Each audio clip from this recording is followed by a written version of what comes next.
Welcome. Please sit down. Thank you. So I'd like to welcome everybody to the Startup Grind Tbilisi chapter. This one will be in English in celebration of our guest for America, and so I get to host a little better than I could in Georgian. So for those who are not familiar, Startup Grind is an international network of over 200 chapters in 85 countries. It's growing every year. Started in Silicon Valley and has some really pretty amazing folks involved around the world. So what we're doing here is not just what we're doing in this room, but it's what we're doing in this global community. Later in February, there are going to be 5,000 people gathering in Silicon Valley for the Startup Grind National, and our international, global. And then in, I believe, July, there should be a meeting for the European area. Last year it was in London, and it will be again in London. So I'm hoping maybe some Georgian folks can show up at the European Startup Grind and meet some amazing folks. Eric Schmidt and some other folks were there last year. So there are two fundamental things about Startup Grind. One is the structure. The goal of what we're trying to do here is not just the speaker, right?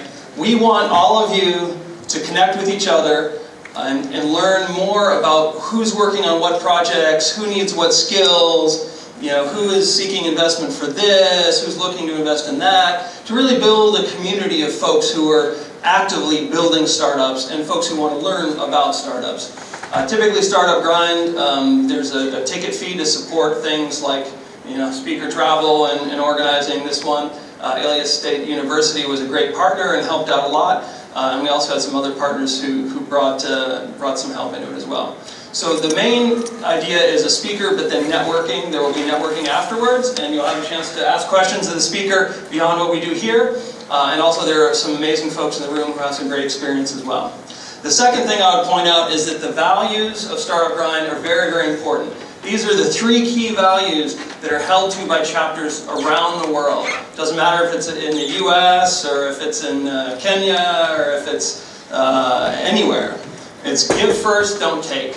The idea of building an entrepreneurial community is that more can be created by looking for how you can help other people than just trying to extract value from it. That's a fundamental tenet, and as we interact here, that's a fundamental thing. Make friends, not contacts. The idea is you want to build a community. One of the things that often happens in startup communities, and it's happening in Tbilisi, is that there are different groups of people who maybe only connect with certain other people who maybe went to the same school or have some other background together. The idea here is that we want to branch out and make new friends who you've not really talked to before. Maybe you know they're out there, maybe you haven't heard things that make you want to reach out. But the point is that the startup community here will be much stronger if folks can be looking for unusual connections that they hadn't made before, looking for helping other people. And like I said, give first, don't take, and help others before yourself. Because if you can help somebody out, often it doesn't cost you anything, and then it builds that goodwill, and then later when somebody's in a position to help you, they will. So that's just a little background. Quick thank you to the sponsors. The U.S. Embassy helped our last speaker with travel, and that spilled over also into this event. So I want to thank the U.S. Embassy, Livingstone, Crystal Microfinance, Menu.ge, Root Deeper Marketing, and iMedia Hub in particular.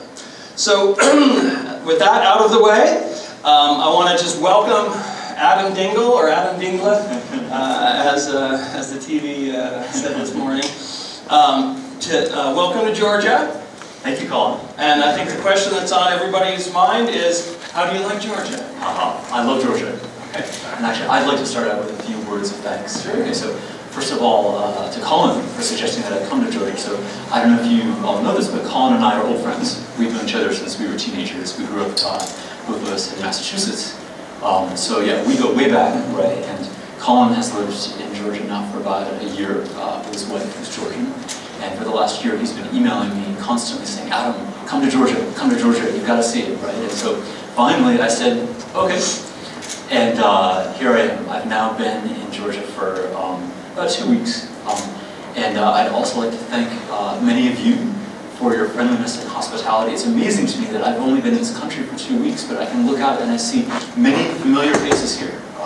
Some of you took me to Sponetti. So I've met with several startups here. I was fed last night by Knick, so thanks you guys for a great feast. Yeah, just thanks to everyone for being so friendly. And yeah, again, Georgia is, it's fascinating, it's been very interesting, and I'll be sad to leave. Great. What observations have you had about the startup community here? You sort of had a brief introduction. Sure. Okay, so again, my very first night in Georgia, right, we had a Supra, right, which again Colin put together, and so I met a lot of startup founders here. As I mentioned, I've gone on to meet individually with some of the startups, but yeah, I think it's a very exciting time, right? I think that to me in general, Georgia is a fascinating mixture of old and new, right? And I've ridden the metro now a few times here, right? And to me, it looks that less older, right? Like that probably looks kind of like it did 30 years ago or something. But then just there are many newer, as you all know, right? Cafes and bars. There's all signs of a lot of change in Georgia, and startups are emblematic of that, right? The startups that I've met with, I have been impressed. I think you guys are, on the whole, doing things right. I've been impressed by how well people speak English, and people are just very aware of, yeah, I think just how to get a business off the ground. So I'm very hopeful, and I'd like to see all of you succeed. Great. Yeah, so let's dive into what I want to do as we talk here. Rather than focusing on one particular company, I want to ask you a little bit about the arc of your life in technology. So briefly, how did you get into computers? And when was this? That's a long story. Okay, we can go way back just for a moment. Okay, right. So how did I first get into computers? Okay, so when I was 10, okay, my dad brought home a book on programming, right? And I read it and I was immediately hooked. This was in 1979. How many people in this room were alive in 1979? Not too many. Okay, a few of you. Yeah. Okay. Well, again, it was a different time than even in the U.S. And so I read this book on basic programming, which was kind of the most popular language on microcomputers back then. How many people in this room have ever written a line of basic? All right. I think it's pretty much the same people who were alive in 1979, right? But, okay, and I was so fascinated that even though we didn't have a computer in our house, for the first year that I was programming, I just wrote out programs on paper, longhand. I had no computer to type them into. So that was my start, yeah. So you're an ON, original nerd. I'll let you be the judge of that. No, that's excellent. So yeah, we grew up in the time of 300 baud modems, 0.3 kilobits per second instead of thousands. Excuse me. So I think probably the greatest interest here is in Google, because Google's really a phenomenon that people associate with the U.S. and with which is rapid, just growth-eating, you know, passion for scale and passion for talent and creativity and just this amazing sort of emblem of our time, right? I mean, I think when people look historically at some of the institutions in the business community, a lot of the old dinosaurs are kind of senescent, and Google is just busting out. And you were there at an amazing time. I mean, you were there 2002. And how many employees were there then? About 550 when I joined. And at that time there were about 200 engineers at Google. So it was just the moment when not every engineer knew every engineer. Right, a year before all of engineering had kind of known everybody. Yeah, and so it's 100 times as large now. Sure. 55, yeah. So you were there and then when you left in 2006. There were about 9,000 people. So in the 4 years that I was there, yeah, I saw Google grow from about 500 plus to 9,000. So tremendous change. Great. Tremendous change. So yeah, tell us a little bit about that experience. What was that like for you? Sure. Obviously that was a very interesting time. Google was founded in 1998 in fall, and at that point there were 2 people, right? So Google had grown in the 4 years from 1998 to 2002 to 500 people. So obviously there was just this incredible growth. And when I joined, it was already a name that people knew. It had rapidly become the most popular search engine in the US, right? Before Google, there was Alta Vista. Probably not many of you remember search engines before Google, but there were some other ones, right? So yeah, I mean, my first impression of Google when I joined, I remember I was really surprised to see how decentralized Google was internally, right? From the outside, I always thought of it as this very monolithic company that was very centrally controlled and commanded, right? But the structure of Google when I joined was, it almost felt like a whole bunch of little startups, right? There were many small teams, and each team had, anywhere from 5 to 15 people or something. And Google really tried to keep the management structure flat. So I remember when I joined, I think there were only 2 or I think maybe 3 hops between me and Eric Schmidt, right, the CEO. So very flat hierarchy. And in fact, at Google, throughout the years I was there, it was very common that one manager would have maybe 30 direct reports, right? And I don't know if that would work for every company, but it worked pretty well at Google. So that was kind of one of my most immediate impressions there. Also, just at the very beginning, I was very impressed with how sharp everyone was. Just everyone got it. And I think that Google, from the very beginning, has placed tremendous emphasis on hiring the top talent, right? First in Silicon Valley and now around the world. And yeah, I know a lot about that because during my 4 years at Google, I interviewed over 300 candidates to work at Google. In fact, I remember that, and they were growing so quickly that everyone had to participate in this. So on my 2nd day at Google, I remember they had me interview a candidate. And the candidate asked me, "How long have you worked at Google?" And I said, "1 day." Right? Yeah, very raw there. So what, you mentioned having done a lot of interviewing at Google, and there's sort of a mythos of the Google interview and so on and so forth. But you've also had an opportunity to hire people in different environments. So rather than going chronologically, maybe we sort of branch out laterally on that topic. So you've worked with Google, you've worked with a number of startups, you've taught. What would you communicate to people, either as folks wanting to get into the technology field, or as folks who are looking to hire talent for their companies to grow them? Sure, okay. Let's start with the second of those, right, which is sort of if you're looking to hire, right? Because again, many of you I know have startups, right? So hiring is the single most important thing you will do at your startup, right? The people who you bring into the organization will determine your success or failure, right? Along with, of course, your product idea and some other things. But I mean, the people you work with are critical, right? And hiring is hard, right? It takes time, it takes effort, right? And good CEOs will spend a lot of their time on hiring again because they recognize the importance of it, right?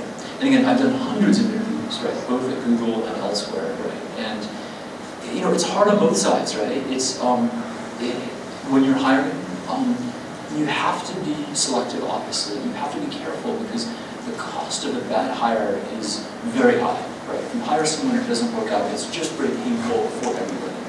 And what that means is you have to be very conservative about who you hire, and in turn that means that I'm sure, for example, my last couple startups, we said no to many people who would have been just fine. In fact, who might have been great. But it's easy to get spooked, right? If there's any sign of a red flag, sometimes you say, oh, well, we'll just move on to the next candidate, right? So, I've done it a lot. I think I've gotten better at it.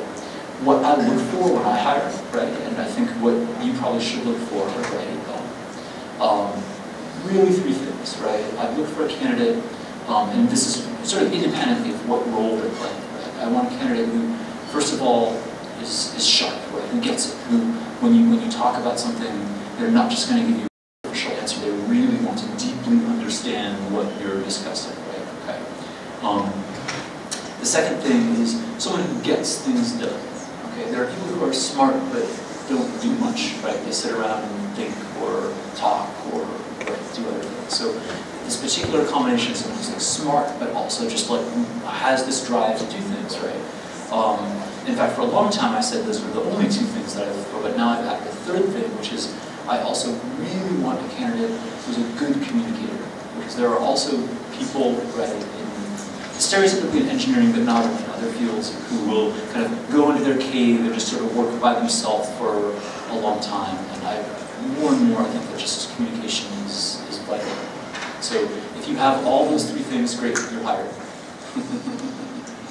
Yeah, and it's interesting. I know when you're job hunting, it seems like, oh, it's difficult to find these opportunities, but at the same time, there are people out there who are looking for the right person at the right place at the right time. So if you can kind of get into the position of building some of those skills, like maybe communication is something you can work on. Absolutely, or all those things can be. Efficiency. Great. You mentioned that Google sort of functions in some ways as an ecosystem of small startups under that umbrella, and then now the bigger umbrella with Alphabet. Would you want to share a little bit of sort of your most interesting or most challenging experience that you had on a product, and what your role was, and what that was like within the environment? So at Google, I really worked on a few different things. I mean, this was a long time ago, by the way. I left Google in 2006, right? So some of the details are already a little fuzzy, but yeah. I worked at the beginning on the Google toolbar for Internet Explorer, right? Who here has ever used the Google toolbar? Anybody?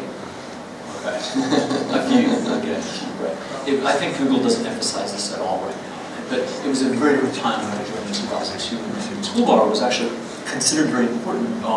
In fact, the Google board of directors had made it a goal of the company to install some number of million toolbars, right? And the reason was, when I joined in 2002, again, this was 15 years ago, it was a very different time. There was a lot of fear of Microsoft, right? And I was fortunate enough that in my first year at Google, especially, we were so small that I was in plenty of meetings, right, with the founders, Larry, Sergey, Eric Schmidt. So I was sitting in a small room with these guys. And yeah, they're great guys, actually. These guys are sharp, but I heard a lot directly from them about, we were just very worried that, and this was before Bing existed, right?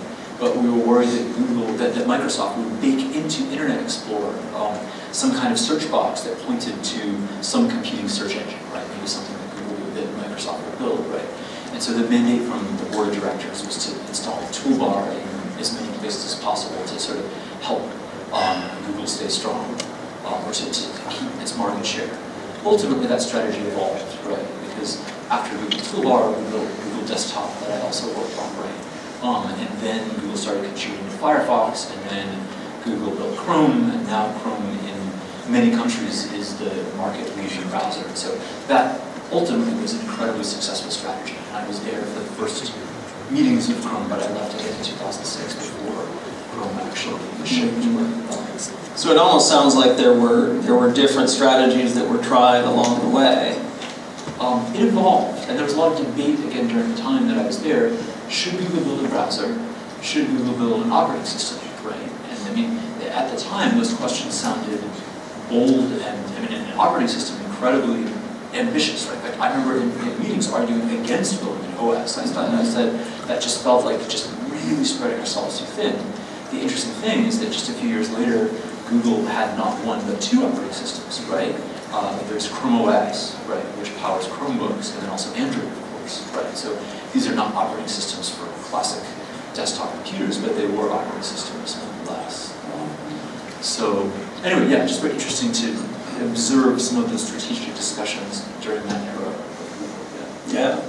The question of operating systems is an interesting one with respect to one of your other startups that you worked with, Yorba. Would you want to tell a little bit about sort of the strategic environment in which you? Well, let me just back up. So after you were at Google, that was Yorba was your second startup. That's correct. After Google. So we're going to jump around a little bit here, but just on the topic of operating systems. So you want to tell a little bit about why you started the company in terms of the strategic environment, what you felt it was the opportunity. Sure. I'm happy to talk about Yorba, right? And again, this is now not so much the ancient past, because I started Yorba in 2009, and Yorba finally ended only a year or two ago. So it had a good length for 5 years or so. So, okay. So first of all, I'm a big fan, right, of open source software, right? And so I've contributed to different projects. I just think it's a great thing, right?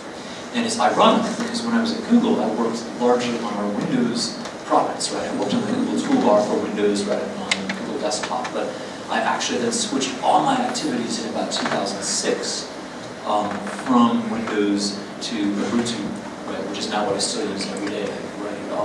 And I really have pretty much not touched a Windows box since about 2006, right? So I did everything on Ubuntu, right?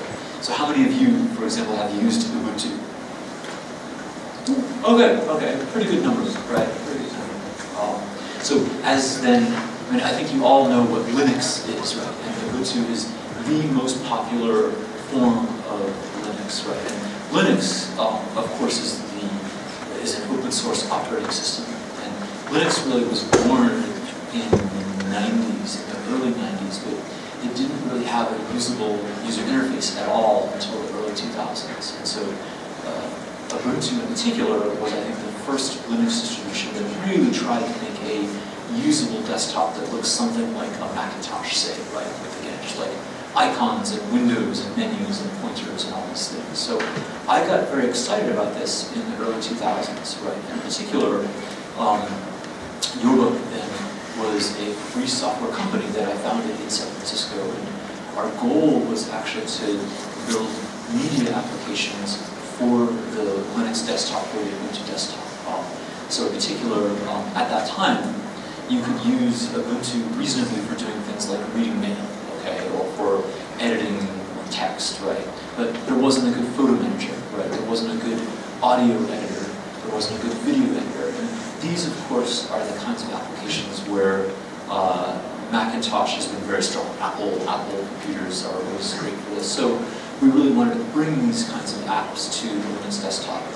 And I sort of had an assumption there, which is that at that time, I really thought that the free desktop would grow to have a much larger market share than it has today.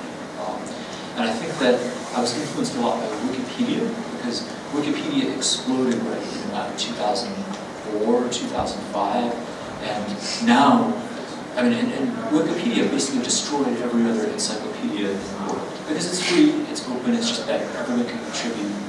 So I sort of thought the same thing would happen with free desktop, with Ubuntu, and I was wrong. I believe that Ubuntu still today has something like about 2% market share of desktop computers, right?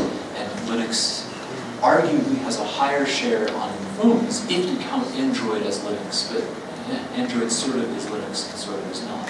Anyway, so then to wind that up, then Yorba wrote some programs that are still popular today, and are in particular Shotwell as a photo manager that comes with Ubuntu.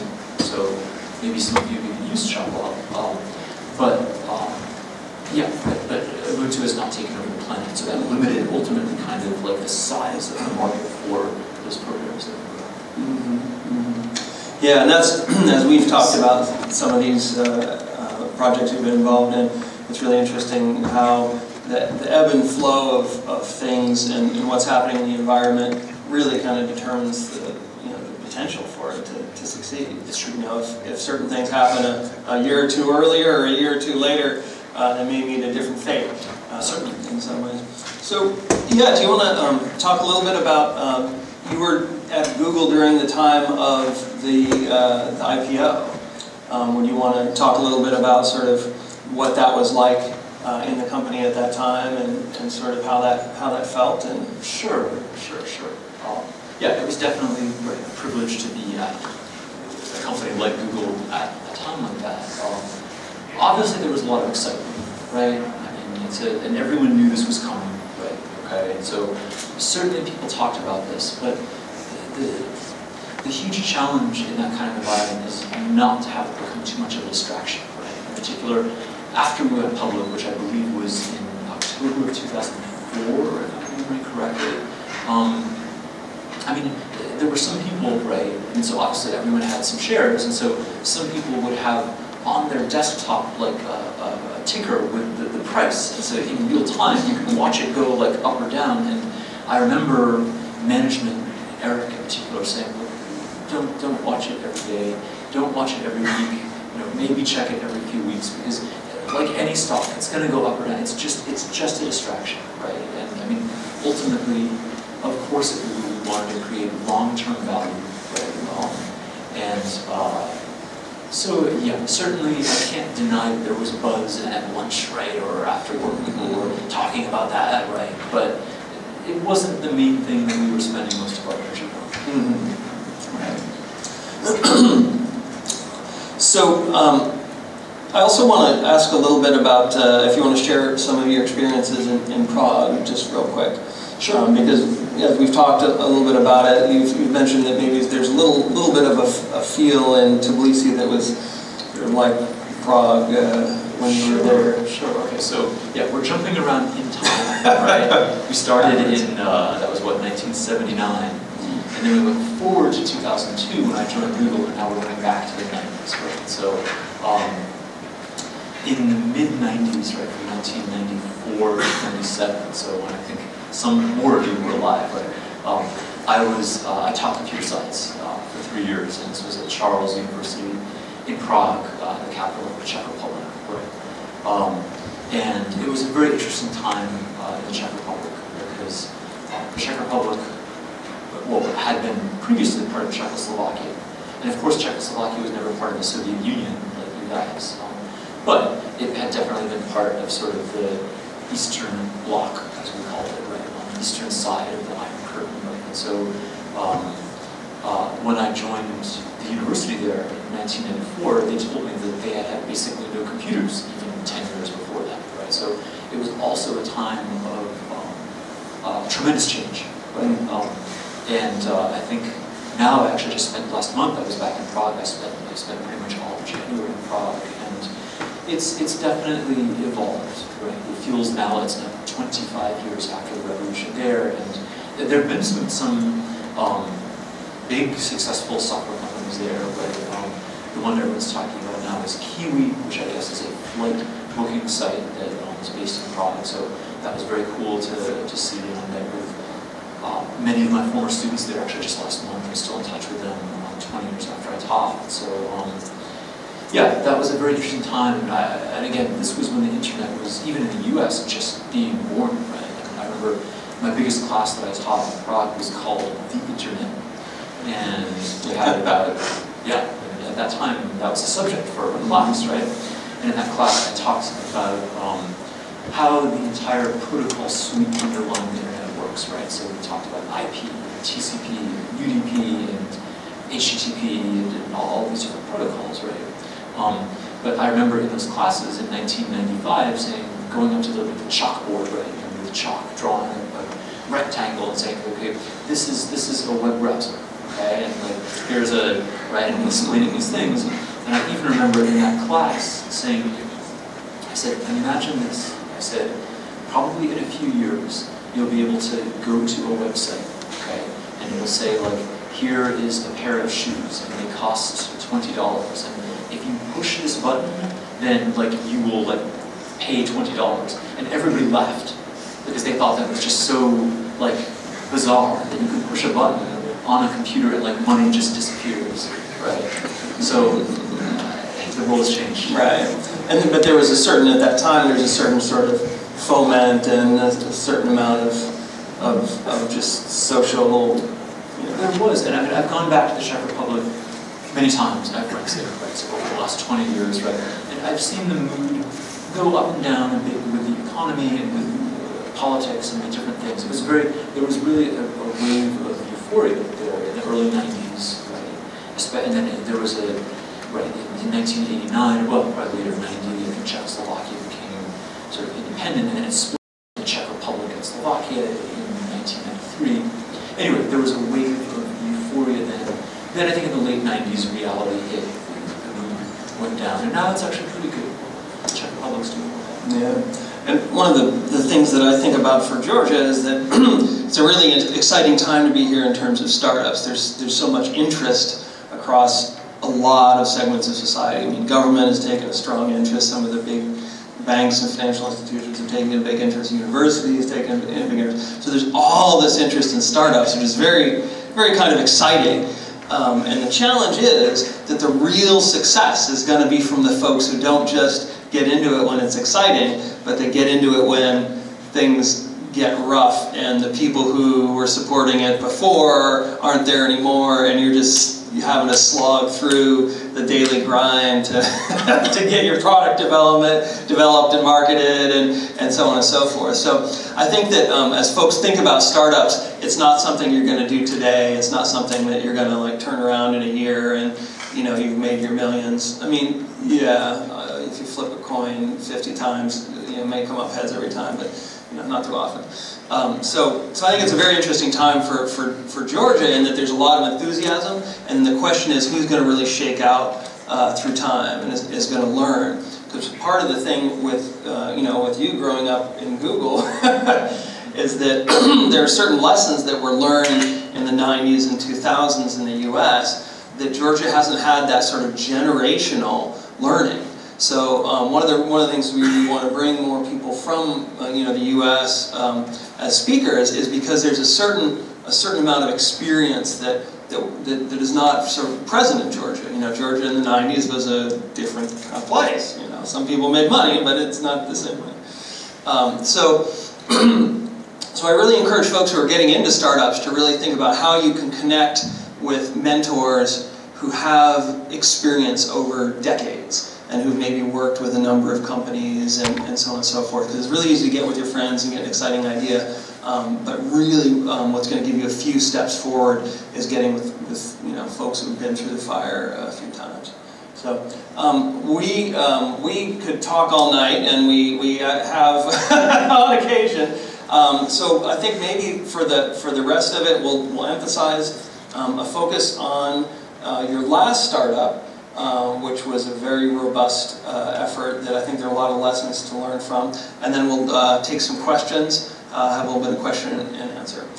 So as we've talked about you coming here, you've communicated that you still have been in the processing mode of digesting your last startup experience. And so I'll just let you talk about what that entails. Sure. And what happened with the business. Sure. Yeah. So again, I could talk about this all night, okay, but I won't. Right. I'll try to tell you the very short version. Right.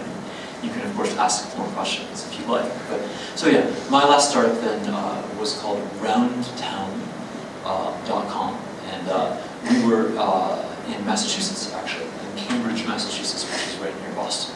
Okay.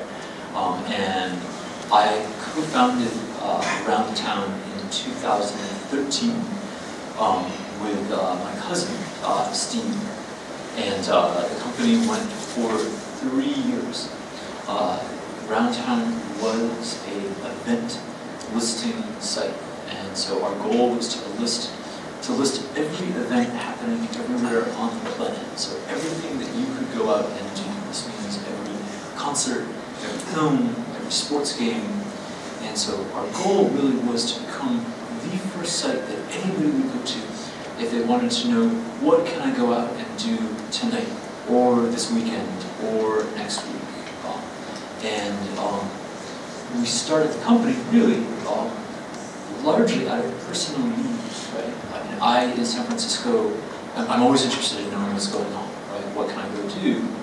And in San Francisco and in other cities, there are some sites that list some different kinds of events, but there really didn't seem to be one site that had solved this everywhere, right?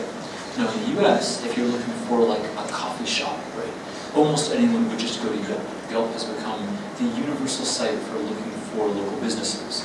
But we really felt no one had solved this problem for events. And so that was our goal, to become that site. And the company grew to have about 8 people at the peak, right? I was the CEO. After 2 years, I thought we were doing pretty well. Our numbers were going up, the morale was pretty high on the team. I thought we had a strong team. And 1 year later, we were dead. We ran out of money, right? So this was a bit, you don't think it will happen to you, okay? But it can, right? So this year then I've been doing a lot of, well, first of all, traveling, just because for the 3 years of that startup, I basically didn't travel ever, right? I was in one place working on one thing. Every day I got up and I said, there's only one goal I have in life, and that is for my company to not die.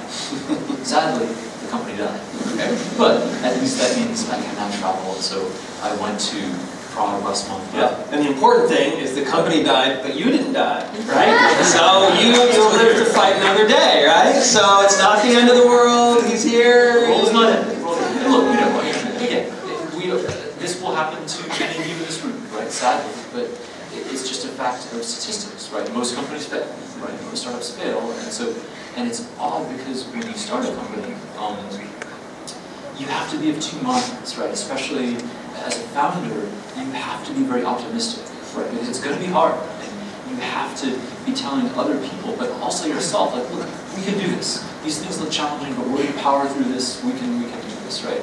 At the same time, you know that the statistics say that chances are not, or they're far from 100%. And so you have to also be realistic, and you can't have your head in clouds. And it's interesting too, because there's also other influences when, I mean, you know, you came in from working at Google, where it was some of the top engineers in the world. And you were a senior engineer among top engineers in the world, so it's like, of course, you know, we can do this. Like we're the cool, you know, we're the cool guys, you know. Yep. So it's difficult to sort of, you know, balance the passion and talent with. Sure. But yeah, you said the numbers were looking good, and then it sure. I mean, it's a long story. I can certainly talk more. What I will say though is that, yeah, again. I think it's a very good thing for all of us to look at companies that have succeeded and companies that have not, right? And I actually remember my very first job, right, in the 90s out of college. My boss, this guy Fritz, very interesting guy. Now is not the time, but some other time I'll tell you some stories about Fritz. But he was my first real boss, like the first software company that I worked at. This was Franz, which is a company in Berkeley. But so he told me something I never forgot. Fritz said, okay, he said, Adam, there are three kinds of people. He said, there are some people that can only learn from their own mistakes. Then there are other people who can learn from the mistakes of others. Okay, and then the third kind of people can't learn at all. Okay, but he said you want to be the second kind of person, right? Where you don't have to make the mistake yourself, right? So, you know, again, I'm happy to talk tonight about what we did right, what we did wrong. I've had to reflect on this tremendously, right? But if anyone in this room can learn from any mistake that I've made, I'll be happy, right? Because again, it's all about give first, right? As you sort of pointed out here, just sharing information, right, is useful. So anyway, okay. So coming back to concretely around town, I think we did many things right, and we certainly did some things wrong, right?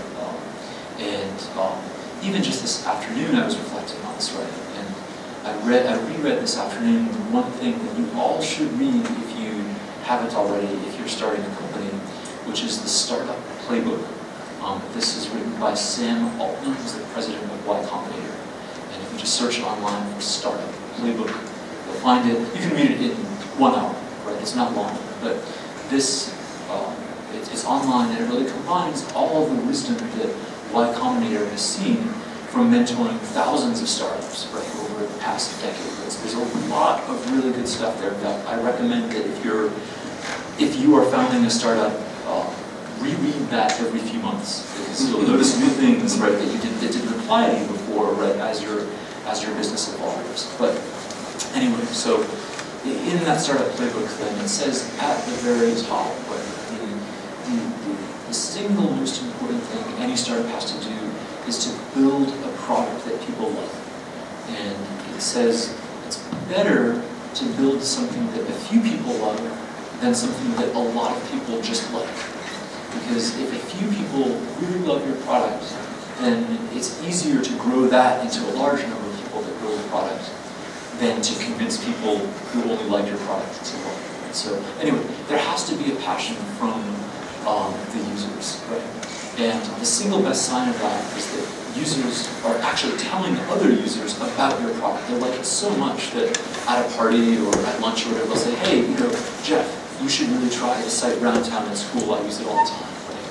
So that's the single biggest thing that kills startups. It's the lack of kind of traction in the sense that the users just really care. Right? And it's hard, right? I mean, if you're building a startup, you have to be the first company on the planet to build this thing that didn't exist before. You have to be the first person to ever notice that, hey, this thing should exist that doesn't exist yet, right? So in the case of Roundtown, right, yeah, this ultimately our biggest problem was we didn't get enough user traction, and therefore we couldn't bring in enough revenue, and therefore the company died, right? And I think that one big mistake that we made is we focused on the wrong metrics. Okay, and when I said a few minutes ago that after 2 years, I thought we were doing pretty well. Okay, this is because there was a certain number that kept going up and up and up, and this number got us very excited. We thought this meant we were growing, and we thought that if this number kept going up, then surely revenue would increase after similarly, right? The problem was this was a bad metric. And so the metric was, okay, just to tell you a little more about Roundtown then, the metric was the number of monthly visitors to our site. Okay, and I'll tell you why this was bad. Okay, we so again, our goal was to list millions of events happening all around the world. And so for a few months there, I think we were even listing events into Lucy. We had events globally all around the planet, and we pulled them from many different sources online. Facebook was the single biggest source. There were other ones, right? And so at our peak then, we had tens of millions of events in our database. We had this massive Postgres database, right? There were a lot of engineering challenges in scaling that, and I can talk about that a little later too, right? But, so Google indexed all these pages, right? And so we fought a big SEO battle to try to convince Google to send us a lot of traffic, essentially. And so over time, we had more and more pages in our database. And so Google knew about more and more of our pages. And because of this, many more people were coming to our site. Okay? People would search Google, and they would find a link to one of our pages, typically because they were searching for one particular event, or they were searching for one particular business, and so they would come to our site. And so during the last year that we were alive, our monthly visitor number went up. At its peak, it was about 500,000 visitors per month, and it was steadily increasing, right? And on a month-over-month basis, it looked strong. So we thought, look, we're doing great, right? All these people coming to our site, and we also paid too much attention to our Alexa rank. You might know there's this company, Alexa.com, which ranks all, right? And so, again, this is what I would call a vanity metric, meaning this comes from the word vain, right? Like being proud of yourself, right? Okay. The problem was all these users were bouncing off. None of these visitors to our site actually were looking for a site that listed events happening in their town. Most of them were just looking for information about one particular bar or one particular festival. And we tried very hard to convert these users, right? They would show up, and we wanted them to go to our homepage, and then we wanted them to sign up for our site, to log in with email or Facebook. And if they signed up, then we would email them a couple of times a week saying, hey, here are events. This was kind of our way of marketing to them. But again, the big problem is we had lots of visitors. We had very few active users, and we didn't even know it because Google Analytics couldn't really tell us that. The key thing that we realized that third year was that very few people were visiting our site again.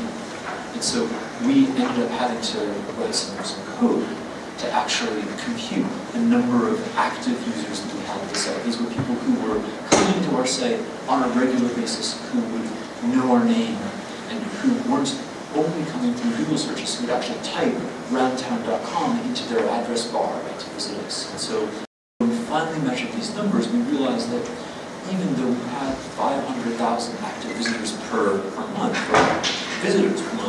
we really only had maybe about 1,000 active users. So a much smaller number, and there was no way we could monetize that number of users in a way that would keep us alive. So anyway, that was one of the mistakes. Yeah. And so at what point did you decide to fold the company, and how did you make that decision? Well, again, at a startup, the beginning is always fun, the end is always hard, right? And we were very transparent about our numbers internally on the team, as I think every startup should be, right? You want to communicate to the whole team what's happening, right? So again, during those first 2 years, our morale was very good, right? And everyone got along great, right? And then when we realized that third year that our numbers were actually not that great, right? We were trying a lot of marketing type tricks to try to convince more people to come to our site, right? And so again, we were using Google ads, we were using Facebook ads, but it was hard. The users were not sticking, right? And the cost of acquiring one active user for us was much, much higher, like 100 times higher than the lifetime value of that user to us would be based on the ticket sales. Okay, so again, very briefly, we made money from ticket revenue. So on Roundtown, you could buy tickets. There was a big button that said buy tickets. And so if you were looking at a sports game or a concert, you could buy a ticket. We had a deal with Ticketmaster and other ticketing companies where we would get a little bit of the revenue if someone bought a ticket. Anyway, but yeah, it became, the numbers just did not add up. And so we started to realize that during our third year, and honestly, it became hard, right? Definitely tension grew between me and my co-founder, and I think this is very common. Like when things are easy, right, then everyone gets along great. And when things are not easy, then we had different opinions sometimes about what to do, and it may have just been that we were trying to climb a mountain that was impossible to climb, and so we were both interested in different impossible paths up this mountain. So anyway, anyone who's been through a startup that has failed will tell you that it's hard at the end. And I mean, again, I could talk all night about it, but very briefly, what happened is I went home one Friday, and I spent the entire weekend, Saturday and Sunday, I just paced around my apartment. I just walked in circles around my apartment the entire weekend thinking, are we dead? Right? Do we have a chance? And I concluded, we're dead. I basically was looking at the numbers and thinking, basically we needed to raise money within probably 4 months, okay? And I just looked at our numbers and the path the numbers were taking, and I realized we were not going to be able to, even with an optimistic projection of the growth, there was no way we were going to be able to raise, right? And so I went in on Monday and told my co-founder that I had a crisis of faith, as I put it, right? I had stopped believing in the company, right? And when you are the CEO and you no longer believe in your own company, yeah, that's a very, very serious thing. So we had a 5-hour discussion, and the next day we had another 5-hour discussion, and he really wanted to try, my co-founder, some other marketing things that I didn't want to do. And so anyway, long story, but basically I ended up resigning, and my co-founder became the new CEO. And because I said, great, you want to try these things? Show me how. You do it, right? You run the company and do all the marketing things you want to do, and let's see what happens, right? And so he did. And then we started meeting every week for breakfast. And then 6 weeks later, he came to me and said, Adam, I'm done, right? He tried running the company for 6 weeks, and he decided I'm done. Right? So, you know, it was dramatic, but the ends of startups tend to be dramatic. Well, it's definitely not as bad as it could have been. Yeah. I do want to point out also one more huge mistake we made, if I may call it, right? Because again, as I said before, one big mistake was focusing on the right metrics, but a huge error that both Steve and I now agree, we still talk right about Roundtown, is we tried to scale too big, too early. It was extremely expensive in terms of engineering, in terms of just a lot of things. So my co-founder Steve and I now agree, if we could rewind the clock to 2013 and start the company again, we would build Roundtown in one city, okay? Our initial launch, right, we actually spent 1 year building our initial site, which was too long. And our initial launch was all of the US and Canada, right, which is a huge market, right? And we were tempted to do it because we thought it would not be that hard, but even at that scale, there were big engineering issues involved in supporting this, millions of events everywhere. But most fundamentally, I really believe if we could have built Roundtown in one city, right, New York, right, or Boston or whatever, and if we could have gotten some reasonable amount of revenue coming in that one city, right, not just users, but actually revenue, okay, then great, okay, that proves the model works. And then it's just a question of figuring out how can you extend it to other cities, right? The problem is we were supporting all of the US and Canada, and then even the entire world, before we even validated our revenue model or the viability of our business. And we spent probably years of engineering time doing the scale and fighting many, many battles related to this. So please start small. And really, you want to build the smallest thing that is viable, right? Meaning that you have traction from users and has some revenue coming in before you scale. Because that's my advice. Okay. Well, so I guess to close out this section, sure. What is some advice that you would give to folks in Georgia interested in being startuppers? Sure. Well, look, I mean, lots of people are interested in startups. It's a great time for that, right? I mean, everyone has to figure out what their role is in their specialty, right? So, I mean, if you're an engineer, right, then obviously you've got to be the best engineer you can and become very, very good at doing exactly that, right? Or if you're a marketing guy, if you're a business guy, or whatever, right, product designer, right? I mean, obviously at a startup, different people will wear different hats, right? But at the same time, yeah, it typically at a startup, right, at least the structure of Roundtown is we had a bunch of people who were engineers, right? And then we had like a marketing person, and we had a designer. Actually, we had a couple different designers, right, over several different designers over the year, right? One of whom I had to fire, right, which is horrible. I mean, it's necessary, but what I mean is, if you are a CEO, you will have to fire someone at some point. And if you're a nice person, it will be very hard, right? It's just something I've had to do a few times now. It's not easy, but it was necessary, right? Anyway, right?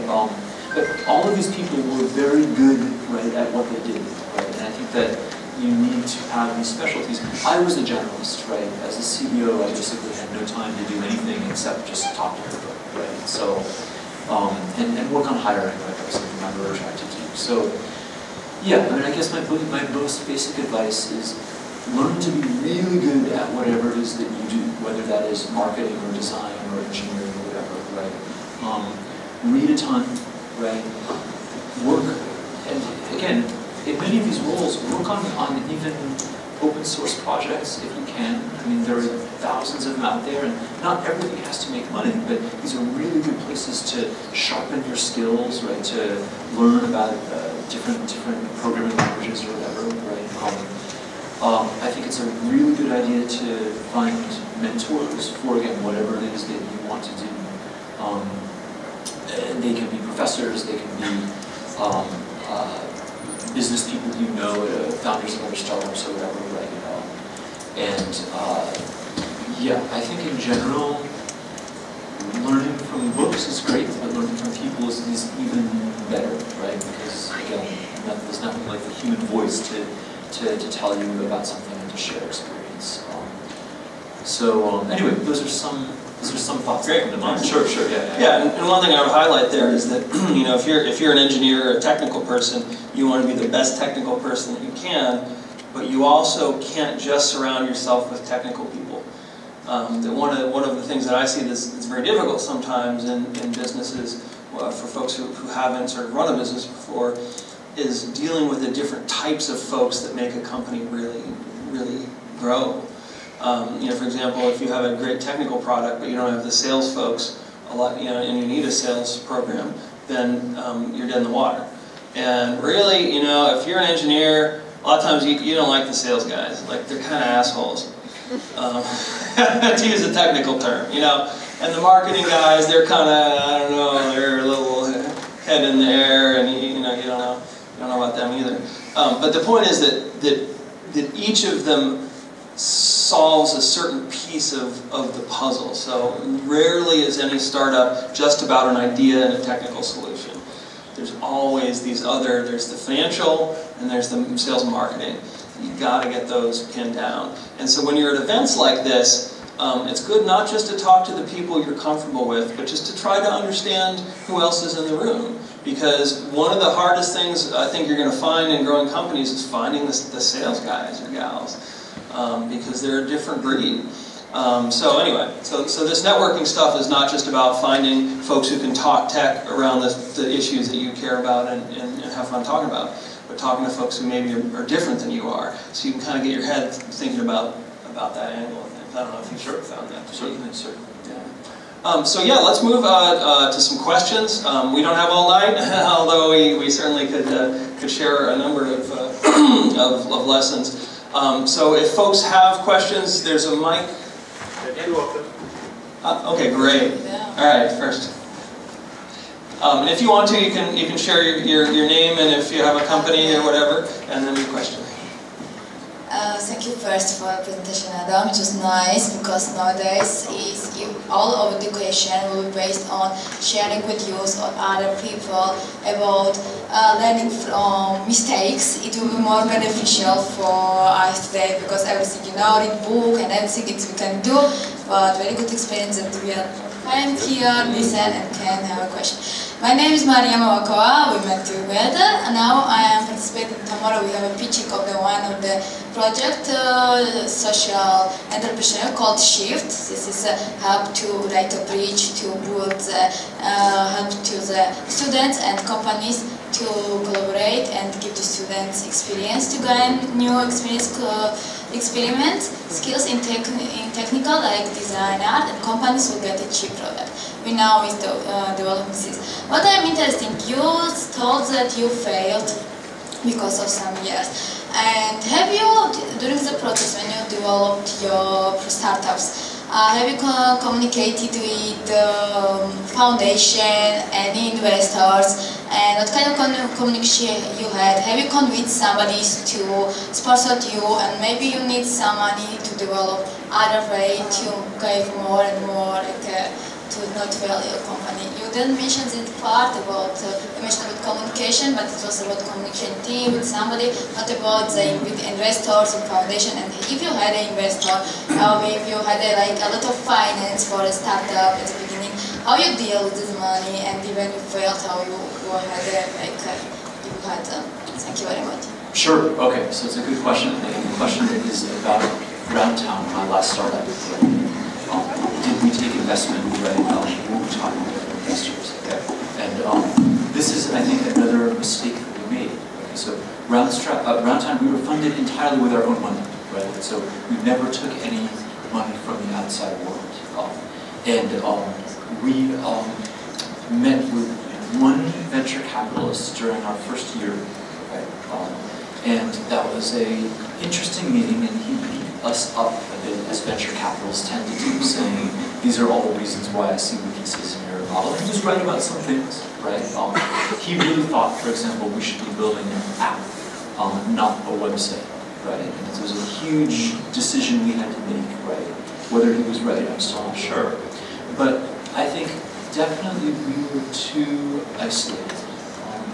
We had one advisor for our company who was the CTO, this guy Jeff, who was the CTO of another tech company in the Boston area, right? And we went to some events like this one that we're at tonight, but I think not enough. I think we were not enough connected to both the community of other entrepreneurs and the community of other investors. And honestly, it's hard sometimes because I remember in Cambridge where we were, every Thursday night there was a kind of entrepreneur meetup night, just like we're at here tonight, right? And I remember many times we would be on a Thursday afternoon, I would say to my co-founder, hey, should we go to that startup thing this afternoon? And every single time we said, well, you know, it's going to take 3 hours of our time, and look, there's this feature that we need to build on our site.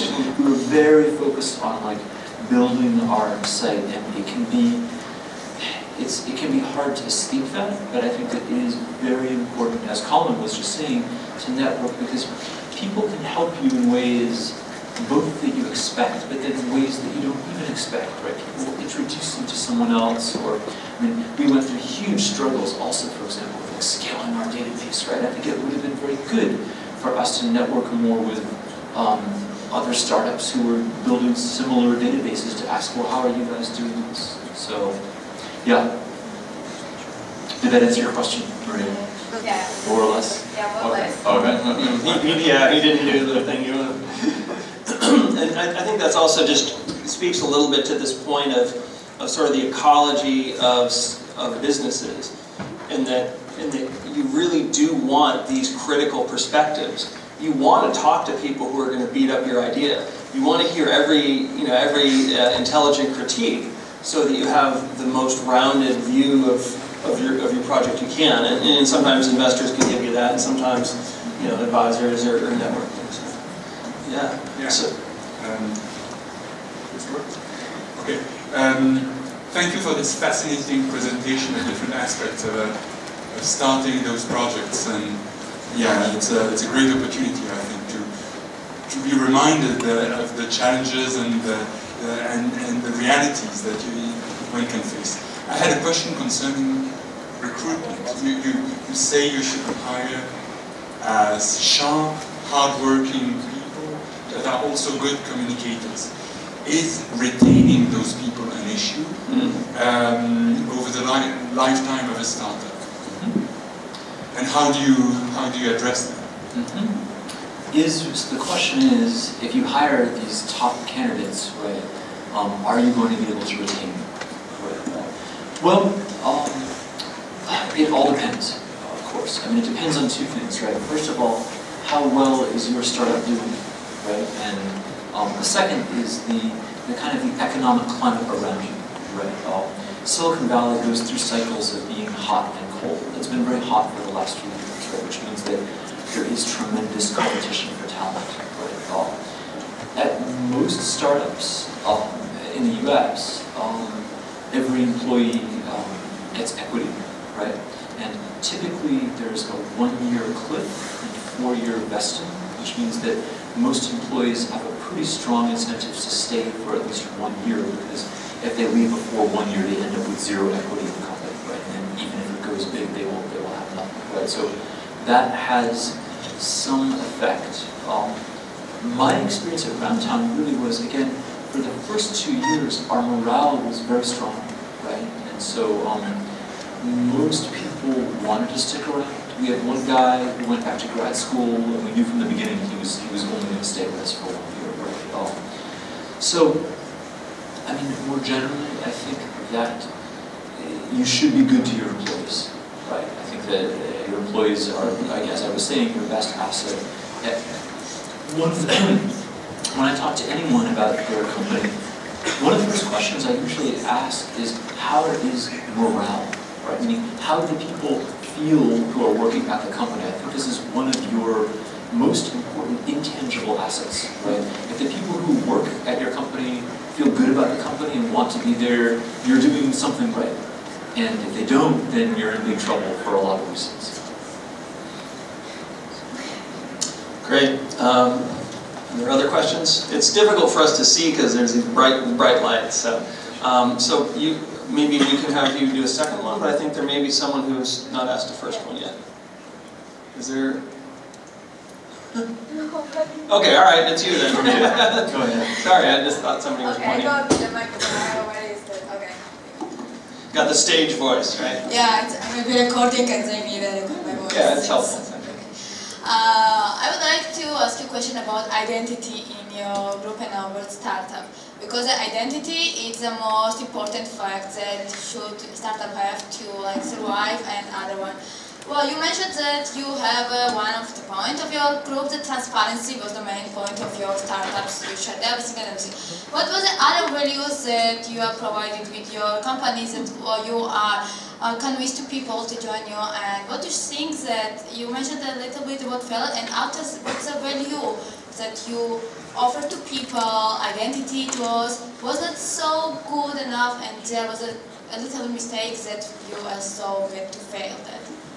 Okay, so I don't quite understand the question. So first of all, I know you were asking about identity. So do you mean, for example, like our brand and kind of like core value set? Yeah. Is kind of what are the driving values within the company that we try to hold to that coalesce that? Yeah, you're right. And are you thinking mostly about the values that we offer our employees or the values that we offer our customers? To customers. To customers. Okay, right. Okay, I'll answer the question as best I understand it. Okay. So, I mean, with Roundtown, right, we did have to think about, in particular, when we worked with our designer, we had a few designers, they asked us very good questions about, like, how should Roundtown feel to users, right? If someone comes to our site, what do they think about it? How does it seem to them? And you can influence this a lot in terms of by choosing different colors or fonts or words that you use to express yourself, right? Is this what you're asking about? Yeah. Sort of? Okay. Yes, absolutely. Okay, well then I'll keep going a little bit about this. I mean, picking a name for your company is surprisingly painful, right? I cannot tell you how many dozens of hours we spent finding our name around town. And we chose that only after 1 year, right? And it's especially tough because you need a domain, right? And all the good names are taken, right? So, which means that normally you will have to buy your domain. So we had to buy roundtown.com. So we had weeks of discussions where we actually hired at Roundtown 2 different naming consultants. Okay, so these were different people who we paid to try to think of what we should call our company, right? And they each gave us dozens of suggestions, and we used none of them. So ultimately, I like the name Roundtown, right? It's sort of like what's going on around your town. The person who thought of this name was actually my brother, Alex, who just one day at lunch or something said, "Hey, you should call your company Roundtown." I said, "Oh, it's an interesting name. Yeah, you should think about that, right?" So I bought him a bunch of beer when we actually used that name for the company, right? Maybe he should be a naming consultant. But anyway, so the name's part of it, right? And I mean, we wanted a brand for Roundtown that felt light and fun and practical. Okay, so we did not want Roundtown to feel like a bank, right? Okay, we wanted it to be playful, but not outright silly, right? Okay, we thought a bit about should we have some kind of mascot, like for example, an animal logo, right? Which I think a lot of startups do if you want to have an especially kind of playful kind of feel for your company. But we were, of course, a B2C company, right? And I think that influenced our branding a lot. If we were a B2B play, I think we would have had a more serious brand for our company. Great. So we'll be going into the last section, which is more chance to meet other folks in the room. If there are other questions, Adam will be around. I think he has a brief interview, and then we'll be outside. I just want to, there's a point here. Okay. Colin, Adam, thanks for your sharing your ideas and giving us this great night. However, before we move to the dining hall upstairs and enjoy some wine with your friends, we wanted to thank our volunteers and give the certificates to them, if that's possible, of course. I was just going to do that. Yeah. Oh, so, sure. With no further ado, let's. So I was going to thank Saba, who is the lead person on organizing all of this, and also Sandro and the folks.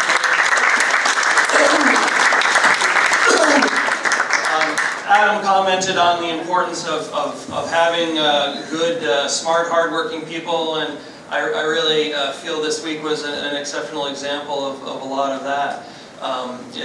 We weren't sure we were going to do an event this month, so we pulled it, actually Saba pulled it together on very short notice, so I'm very glad we could utilize Adam's time while he's here. Thank you.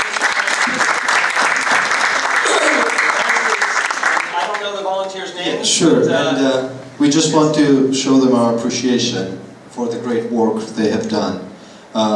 Very smart, beautiful young people, very motivated. So, Sandro, you might want to announce them. Round of applause.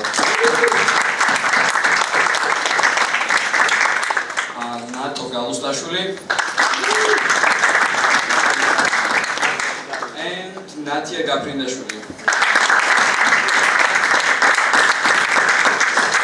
And you met a lot of these folks, I think, when you checked in initially. So definitely give them thanks, and thanks to Saba and Sandro and everybody else. Also want to really send a big thank you to iMedia Hub, who's been a great partner for the Startup Grind, has helped us really communicate a lot of what's going on. And they've been taping and live streaming this event. So we're going to really build up kind of a library of different events that have happened in the past, and have an opportunity also for folks outside of Tbilisi and the regions to take in some of this stuff streaming over the internet. The other thing is I'd like to encourage folks if they want to join the Startup Grind Tbilisi Facebook group. There are a lot of announcements, and if you have ideas of speakers, or if you have even questions, feel free to ask them there, and we'll try to occasionally post interesting information relating to startups, seed programs and accelerators, and so on and so forth. Also, if people have companies that really want to start getting outside of Georgia and seeing what they can do, I think it'd be great to look at the Startup Grind in the summer. I'd love to talk with Jita and maybe U.S. Embassy or whoever to see if some of that can be supported. But if you're in the growth phase and you want to meet people who are investors or potential B2B customers, it'd be a really interesting environment to get to. And now with direct flights to London, it could be a pretty great trip for folks, I think. So, all right, and I just also want to give you all a hand. Thank you to all of you for coming to hear us and for your friendliness to both of us here in Georgia. So, God bless us. And in typical fashion of my family and probably some other families here, I want to give some gifts to Adam. It's been very cold, and your fur is thin on the top, so we have some nice fur from the sheep in the mountains of Georgia. I feel better already. All right, and we also, so speaking of feeling better already, this is an important instrument for your time in Georgia. You've experienced this. I did not know that my friends who are taking Adam on the trip to Mestia were hardcore, and they would fill this with cha-cha instead of wine. So watch out for these people. They're very dangerous, but it's a good time at the time. So, and also, the water doesn't look quite as clean as it should be. There's this debate, I told this before, there's a debate between Armenia and Georgia about who has the best spring water, but we all know it's from San Francisco. But this is my family's, my father-in-law's wine, and I hope that you enjoy it either here or maybe take some home and share with you. Thanks so much. I've seen many promising signs here in the last 2 weeks in Georgia. I've only been here a short time, but I've met with several startups that I think are all doing quite well. This includes Lingwing and Quick and Pawn, right? These were all, very impressive to me. I think these companies were all winners of Startup Georgia. I think Startup Georgia is also fantastic. I think it's a really good thing for the government to be putting money into these kinds of startup competitions. I think that in the US, where most famous internet companies are, the government at the very beginning also gave a lot of support to the internet. In fact, the internet was born in the 60s and 70s in the US based on government work, right? These were government dollars that paid for this. So I think that the government should still continue to do this kind of support.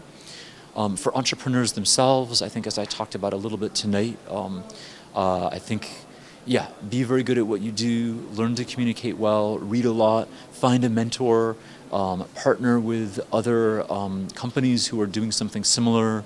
I think these are all great things to do.